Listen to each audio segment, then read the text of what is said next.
Since the dawn of flight, there have been those who dared to push the boundaries, to fly higher, faster, further, to turn the impossible into the proven.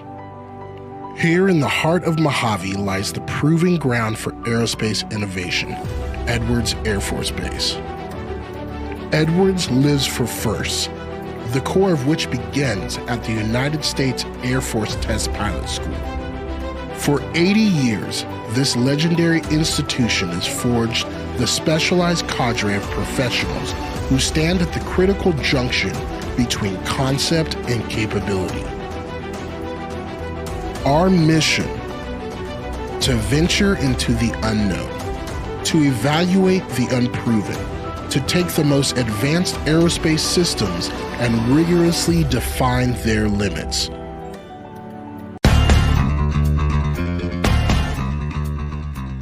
Welcome to United States Navy ships, sailors, and submarines. I am your host, Dougie Fearless, and we thank you for joining us today. Please enjoy today's content, and we will see you again real soon.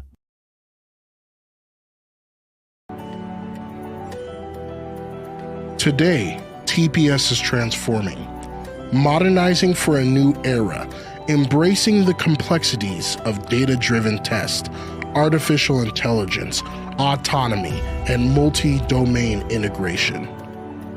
This is more than a school. It is a calling, a commitment to excellence at the highest level. Pilots, engineers, combat systems officers, space operators, enlisted professionals, experts driven by a passion to ensure our nation's technological edge. The legacy of pioneers endures here. The future of aerospace takes flight here. Air Force Test Pilot School. Test. Innovate. Lead.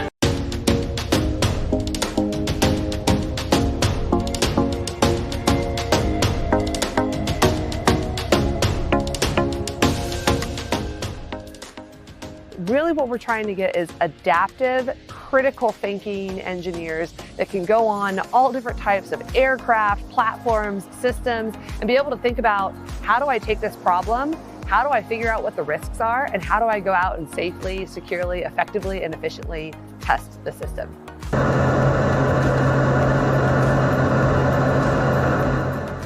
So over the course of the year, the students fly in 80 different curriculum sorties. I'm going to highlight 4 of them for you, and they're a build-up throughout the year. The first one is called Airborne Test Conduct Intro. It's on a C-12, and really what we're working on there is crew coordination, communication, and collection of data. Okay. This is my first time on A this. C-12. Oh, okay, great. Okay. So, Well, today in the C-12, we're going to be introducing our junior students, their first flight in the C-12 as a team. Should be a good time. A lot of planning's gone into it, mainly on the engineer side, and just looking forward to get out there and fly on a beautiful day. So they'll be doing test conduct and basic attitude flying for the pilots.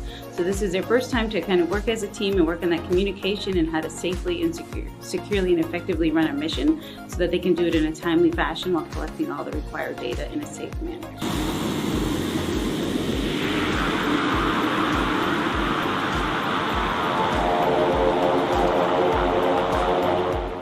These test cars are based on performance mostly, and then we do a few systems at the end for coming into land during the weather. But the real focus of the mission is just that test conduct. So we don't actually have them collecting all the data they would need to do a full analysis for performance, but it's just getting them used to taking data and making the calls, and how to, again, it's all about that communication and the fundamentals of the flight test conduct really for them. From there, I'm going to show you guys tower flyby. So tower flyby is really about the data. It's where we have airplanes flying past the tower where we have really good truth source information. So we know the air mass, the temperature, and so we can compare that to what the airplane is measuring. This is an interesting technique insofar as it gives us very accurate data, and it's not that hard to realize. Before each of those kind of flight tests, we perform a risk analysis in order to mitigate those risks, ground collision, So for that, we have a safety altitude. Another issue is bird strike. We don't want one of our aircraft to impact a bird at low altitude.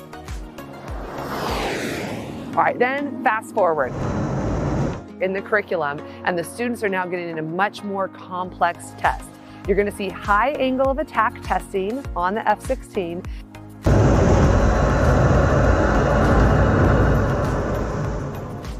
This is where we're looking at the flight controls, and the students have to think about a complex system, how there's different types of safety risk, how they use a control room. So I always think about TCing as a sports event, and in the sense that you do all this preparation, all this build up and practice, and then you go execute and you do your sport and you perform at the highest level you can. And that's what I think about with control rooms is you got your team together, you put a lot of effort on the front end, and now it's time to put the headset on, get ready to get some data and keep the aircrew safe. So engineer on the ground, looking at information, talking to a pilot in an airplane that's departing from controlled flight, which is pretty exciting, and working through those conditions. Air pressure looks good. Good job. And then finally, you're going to hear about our first flight.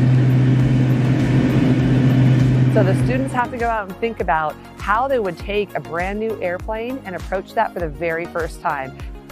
Priority on every first flight is to land safely. So you're working your entire flight to set the airplane up to come back and land safely. You have predictions that help prepare you for this. You've practiced in airplanes that are similar. You have a lot of experience of handling unknowns. But what you learn during that flight is how that particular airplane handles as you're going to come back toward the ground. So the end goal is after the students graduate, they're able to be critical thinkers to go on any of the different types of programs that we have within the Air Force. They can identify what those risks are. They can work together as a team, figure out how to be in a control room or on board the airplane to safely test the programs, and then analyze the results and give those reports out so that we know if we're going to buy the airplane, if we need to make fixes, what we're going to do.